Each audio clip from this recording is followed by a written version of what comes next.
On s'est vu il y a quelques jours pour Malik Fofana, et ben on se quitte plus. On se revoit pour Gift Orban, qu'on vient vous piquer. Alors j'espère que t'es pas trop dégoûté, que tu ne m'en veux pas. Et tu sais, à mon avis, je pense qu'on se reverra d'ici quelques jours, parce qu'on va vous piquer De Sart, ou Kuipers peut-être, avec un peu de chance. Ok. Non, pas touche à De Sart. De Sart, c'est mon C'est vrai. chouchou personnel. Ouais. Donc De Sart, intouchable. Moi je l'aime bien, hein. Je l'ai Intouchable. découvert il y a pas longtemps. Ouais, Bon incroyable. joueur, hein. Ouais, très Et bon on joueur. l'a eu Très bon joueur. libre. En plus. Bah, pour la peine, on va vous le racheter 3 millions d'euros, et tu diras pas non. Voilà, c'est comme ça. Bon, alors, du coup, tu as dû le voir dans la presse, mais Gift Orban, l'attaquant nigérian de 21 ans de la Gantoise, eh ben, il arrive chez nous, à l'OL. J'aurais aimé avoir ton avis, toi qui es un expert de la Gantoise et qui suis le club tous les jours. Quelles sont pour toi les caractéristiques du joueur? Comment tu le vois? Un joueur qui aime avoir le ballon. Déjà, il doit toucher le ballon. C'est un joueur très, pas personnel, mais qui a envie de créer du jeu. Il est un peu individualiste par certains moments. Très Ah ouais. technique, il a une belle technique. Une finition, bah, ça, les stats le disent, même si c'est un peu plus compliqué cette année-ci, il a une très bonne finition. C'est aussi il sait finir les buts. Technicien, il a aussi un très bon physique. Et c'est un petit trapu comme ça, Ouais. il a des Il bonnes est, il est- épaules. Selon. tu sens qu'il est bien tanké, hein. Ouais, Il est voilà, costaud, hein, ça se voit. et pas peur d'aller au duel, pas peur de prendre des coups. C'est un profil très complet, quoi. Il a une vitesse, mais il n'est pas très rapide. Enfin, c'est pas une flèche, quoi. C'est pas sa qualité principale, mais il sait prendre le duel, il sait courir, il sait faire une passe, il sait dribbler. C'est un petit profil complet. La presse française parlait de lui beaucoup cet été à Lille et à Lens. D'ailleurs, on en reparlera après. Du coup, à l'époque, j'ai un petit peu zioté, tu vois, ses matchs et ce qu'il valait. Cette année, je l'ai vu 3 fois. Je l'ai vu 2 fois en Jupiler, dont un match, parce que maintenant, tu sais, avec Eagle Foot et John Textor, je suis un peu ce que font nos clubs amis, nos clubs frères. Et j'ai vu le match contre Molenbeek. Vous leur avez collé une tarte, je crois 4-0 dans mon souvenir. Et donc, j'ai découvert le joueur vraiment cette année. Je l'ai vu notamment aussi en Conference League. Et en France, Valentin, ce qui se dit beaucoup de chez les gens qui font un peu de scoutisme, qui observent beaucoup la Jupiler League, beaucoup de fois, j'ai lu joueur puissant qui, devant le but, est un finisseur incroyable, mais par contre, il aurait, et ça te de me le dire, un vilain défaut, c'est que dans la construction du jeu, les remises sous pression, le jeu en une touche, c'est un peu plus compliqué. Tu m'aurais dit ça l'année passée, je t'aurais dit oui. Mais cette Ouais. année, où il marque moins, beaucoup moins que la saison dernière, il s'est un peu transformé. Mhm. Et pour moi, en fait, je suis complètement de l'avis inverse. Peut-être que je me trompe, hein. Je dis pas que c'est moi qui ai raison et que tout le monde a tort, et je suis pas le seul à voir les matchs, hein. Bien Pour sûr. moi, c'est tout l'inverse. C'est un très bon finisseur, mais pour moi, c'est pas sa qualité principale. Pour moi, il doit faire le jeu, vivre le jeu, jouer un peu Mhm. plus bas, et c'est ce qu'il fait désormais. Tout n'est pas parfait, c'est vrai, il a des injustesses sur certaines touches de balle, certaines en une touche, c'est vrai que des fois c'est compliqué, il fait des erreurs, mais pour moi, il doit toucher ce ballon, il doit faire vivre le jeu, et c'est ce qu'il fait actuellement. Encore ici, hier, il marque pas, et l'équipe est éliminée en coupe, mais il prend le ballon et il se joue ce rôle de meneur de jeu, où Kums, qui est donc le meneur, le capitaine, Mhm. gère le jeu, et après Kums, celui qui touche le plus de ballons, c'est Orban. Et Ça, c'est pourtant, intéressant. il n'y a pas eu 50 tirs cadrés, donc on ne peut pas dire qu'il a eu 50 occasions, que pour ça il a touché le ballon. Non, il n'y a pas eu beaucoup d'occasions, mais il touche le ballon, il distribue. Et moi, personnellement, je le trouve intéressant là-dessus, alors que beaucoup de gens le trouvent très juste sur ce niveau-là. Moi, je l'apprécie et je pense qu'il a un avenir en tant que joueur un peu plus reculé. En 3 points, qualité, faiblesse, point fort, point faible, tu me dirais quoi sur lui? Qualité, il est complet. Donc, Ouais. il n'a pas peur d'aller au duel. N'importe quel gabarit en face, grand, petit, musclé, tout, il va au duel. Et s'il doit mettre sa tête, il mettra sa tête. S'il doit aller mettre son pied, il mettra son pied. La qualité et les défauts, je pense que ce serait la même chose. Dans le mental, mais pas le mental. Ça veut dire qu'à des moments, je me rappelle de son action contre le Standard la saison dernière. Coup d'envoi, pas de passe direct, boum, il tire. Ah oui, sur la Il barre? tire, Ah non? il tire sur la barre. Et Ouais, je l'ai vu. J'ai c'est vu. ce petit côté folie, en fait, qui est une qualité, mais qui peut être un défaut aussi.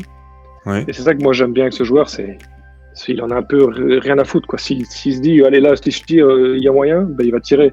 Et c'est ça que j'aime bien dans ce joueur, mais ça peut être aussi un défaut que des fois il réfléchit pas assez. Il Ouais, est un peu trop instinctif. Mais donc ça, pour moi, c'est une qualité parce que c'est un profil que j'aime. Dans ses défauts, Valentin, moi je te dis, en France, de ce qui se dit beaucoup de lui, c'est que malheureusement dans la construction du jeu, c'est pas top. Il y a beaucoup de remises un peu imprécises, des poussées de balles pas toujours correctes, des contrôles un peu approximatifs. Donc il y a ça qui se dit sur lui. Et puis un deuxième point négatif, tu me diras si tu penses que c'est pour toi vrai ou pas. On dit beaucoup que quand il faut faire une décision, quand tu arrives dans le dernier tiers du camp adverse, bien souvent il privilégie le choix individuel et pas collectif. Et il est un peu tête dans le guidon.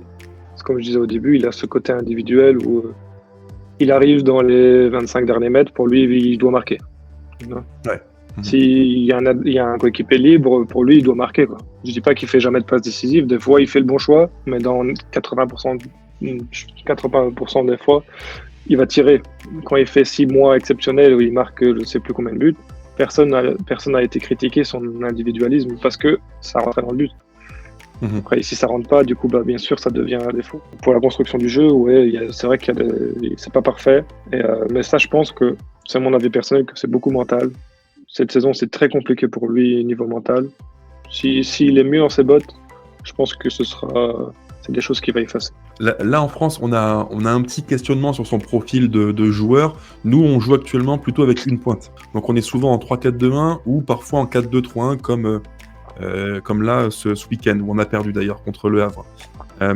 Selon toi, c'est un joueur qui peut jouer seul en pointe ou, comme moi j'ai pu le voir et tu me le diras aussi, je pense, un joueur qui peut jouer ou qui doit jouer avec quelqu'un à ses côtés?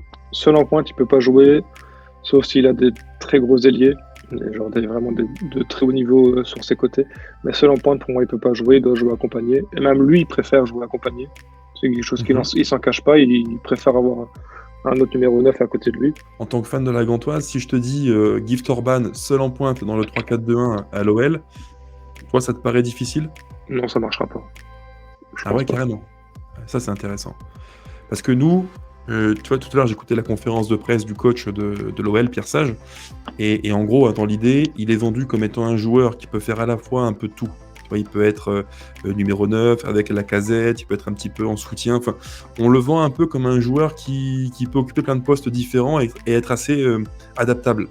Toi, tu me dis que pour toi, c'est vraiment un joueur à deux pointes. Il peut jouer 9, il peut jouer 9,5, donc oui, il sait s'adapter, mais pour moi, pour être à son meilleur niveau, il doit jouer à côté de quelqu'un. Après, l'avantage d'un 3-4-2-1, après, je connais pas le 3-4-2-1 parfaitement de l'OL, c'est que tu peux passer à 2 attaquants et jouer avec un 10. Alors en France, je t'avoue qu'on a eu vraiment, un peu comme Malik Fofana, on a eu zéro rumeur, rien, même pas le début d'un petit bruit de couloir, rien du tout. Et puis hier soir, on a l'équipe qui annonce que Gift Orban va arriver à l'OL pour 13 millions d'euros. En Belgique, est-ce qu'il y a eu des échos de ce transfert, Valentin? Hier, il a joué, il n'y avait aucune rumeur avant, et c'est vraiment après le match que c'est sorti. Voilà, Orban s'en va, quoi. Vraiment, il y avait zéro rumeur. Pourtant, je suis quasiment toutes les actus mercato à Gand. Rien du tout. Pas une. C'est surprenant. C'est surprenant. Non, c'est très surprenant parce que bon, c'est un joueur qui, du papier, il en a vendu. Parce que voilà, il y a eu tout le monde était intéressé, soi-disant. Et ici, ces derniers temps, il n'y avait plus rien. On se disait même que c'était une catastrophe parce que lui ne voulait plus jouer ici et que plus personne ne voulait. Et finalement, il s'en va pour une belle petite somme. Ouais, parce que on a vu cet été, Valentin, son nom a été relié à Tottenham pour suppléer le départ d'Harry Kane. Bon, ça, c'est pas fait. Il a été aussi, dans mon souvenir, lié au LOSC et au RC Lens. Et on a évoqué à l'époque des montants qui étaient pas loin des 30 millions. Hein. Donc là, il part pour 13. Donc plus de 2 fois moins. Pour toi, sa vraie valeur, c'est quoi? On est plus proche des 30 millions ou des 13 millions? C'est quoi la valeur juste de Gift Orban? Parce qu'on sait qu'en Europe, et je pense que tu seras OK avec moi là-dessus, Valentin, le marché des numéros 9, il est quand même très pauvre actuellement. Ouais, c'est vrai qu'il n'y a pas beaucoup de numéro 9 disponibles. Hein. De qualité. J'en parlais avec des amis pour d'autres équipes, on discutait entre amis, quel numéro 9 va signer là? Il n'y a pas grand monde de dispo et qui est de haut niveau en plus. Ouais. Donc c'est un marché très compliqué. Après 30 millions, ici, plus personne n'aurait mis 30 millions parce que voilà, c'est 6 mois très mauvais, enfin pas très mauvais, mais pas terrible. Et la Gantoise a une situation où ils ont besoin d'argent. Et lui ne jouait plus beaucoup, donc personne n'aurait mis 30 millions. Donc au jour d'aujourd'hui, je pense que même 13 millions, c'est plutôt bien vendu. J'ai pas vu beaucoup de supporters lyonnais crier au scandale. J'ai trouvé que plus de gens ont critiqué le prix de Fofana oui, que le prix d'Orban. Ouais, objectivement, oui. Il y a eu beaucoup plus de questions sur Fofana, parce que c'est quand même 17 plus 5, ça fait cher Ouais, pour un jeune de 18 ans. Mais autant sur Gift Orban, honnêtement, je t'avoue que moi, je scrute beaucoup ce qui se dit sur Twitter, les différents réseaux. Franchement, 9 supporters sur 10 sont très très contents de sa venue. je pense que tout le monde est content. Même Ouais. à Gand, les gens sont un peu mécontents parce que il n'y avait pas de rumeur. Du coup, il part comme ça du jour au lendemain, Ouais. sans Mhm. remplacement, sans rien. Enfin, il peut peut-être être remplacé, bien sûr, mais sans remplacement avant son départ. Et du coup, tout le monde dit ouais, 13 millions alors qu'il y avait 30. Mais je pense que dans quelques jours, quand la pilule sera avalée, tout le monde va dire ouais, 13 millions, ça convient à tout le monde. Valentin, dis-moi, pour finir la vidéo, Gift Orban, jusqu'où tu le vois aller? C'est quoi sa limite? Est-ce que l'OL, c'est le top pour lui, ou il y a encore après une étape qu'il peut franchir? Et je voyais un tweet tout à l'heure, je sais plus si c'était de Scipion qu'on dit, je sais pas comment on Ouais, dit. Scipion. Ou Scipion. je sais plus si c'était lui ou Swan Barcelino, que tu connais peut-être aussi. Ouais, bien sûr, bien sûr. Très bon Et d'ailleurs. qui disait je pense que c'était lui qui disait sur Orban tout à l'heure, Sky is the limit. Mhm. Et je pense que c'est vraiment ce qui peut correspondre à Orban, parce que voilà, les 6 mois qui passent mal ici, c'est le mental. Parce que lui, il voulait partir, lui, il avait sa tête ailleurs, il est jamais revenu parmi nous à 100%. Mhm. Et comme Orban a été clair et net, il a dit moi je veux plus jouer pour Gand, je veux partir. Mhm. Et quand tu as ce type de propos avec Van Azebroek, c'est terminé. C'était blacklisté direct. Ouais. J'ai trouvé ça même très étonnant qu'il fût réintégré par Mhm. après. Est-ce que c'était un choix du coach? Est-ce que c'était la direction qui a poussé? Ou est-ce qu'ils se sont parlé et que ça s'est réconcilié? C'est possible, mais c'est très dur avec Van Azebroek de récupérer la confiance de cet homme. C'est un homme avec un caractère très très fort. Mhm. Et il avait dit c'était terminé. À partir du moment où tu dis moi je veux plus jouer pour toi, avec Van Azebroek, si tu veux plus jouer, tu joues plus. Et c'est ça aussi qui a joué. C'était vraiment un enchaînement mental, concurrence très forte. Et la cassure avec l'entraîneur, Valentin, on se revoit dans 10 jours? ouais, Je dans te l'ai 10 dit. jours. Ouais. Pour Je vais faire une Kuipers, petite liste. Non, de Sarr, c'est mort. Avec Kuipers pour 20 millions, il y a peut-être Et moyen. dis-moi, t'as pas un bon numéro 6 sous le coude là, ou un défenseur central gaucher, bon relanceur? Allez, vends-moi du rêve. Là. Je parie qu'il y a un bon numéro 6 là. Moi, je veux de ça. De Sarr, c'est exceptionnel. Ah oui, Franchement, c'est bien. c'est mon joueur préféré en tout cas. Allez, profite, Donc, hein. ouais. Dans 10 jours, il est parti. Ouais, donc voilà.